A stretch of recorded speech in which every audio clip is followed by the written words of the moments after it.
বিরল রোগে 4 বছরের বেশি বাঁচবে না, জন্মের পর এমনটাই ঘোষণা দিয়েছিলেন চিকিৎসকরা।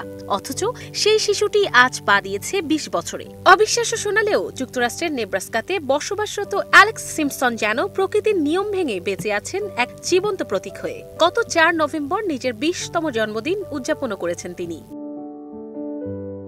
হাইড্রোনেনসেফালি নামের বিরল এক স্নায়বিক ব্যাধি নিয়ে জন্মেছিলেন অ্যালেক্স। এই রোগে মস্তিষ্ক নেই বললেই চলে। সাধারণত এই রোগে আক্রান্ত শিশুরা জন্মের কয়েক বছরের মধ্যেই মারা যায়, কিন্তু অ্যালেক্সের এই বিরল ঘটনাকে মেডিকেল মিরাকল বলা হচ্ছে।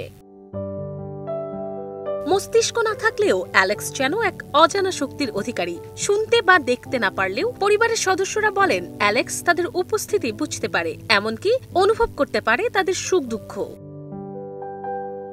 চিকিৎসা বিজ্ঞানের যুক্তি যা ব্যাখ্যা করতে পারে না, ভালোবাসা আর বিশ্বাস তা করে দেখিয়েছে। 20 বছর ধরে প্রতিদিনই মৃত্যু ও জীবনের সঙ্গে লড়ছেন অ্যালেক্স ও তার পরিবার, আর তার প্রতিটি নিঃশ্বাস প্রমাণ দিচ্ছে সৃষ্টিকর্তার অসীম ক্ষমতার। অ্যালেক্স সিম্পসনের ঘটনাটি মনে করিয়ে দেয় শরীর নয়, বরং টিকে থাকার শক্তি আসে হৃদয় থেকে। বিশ্বাস, ভালোবাসা আর মানবিকতা, এই তিনের মেলবন্ধনেই ঘটতে পারে সবচেয়ে বড় মিরাকল।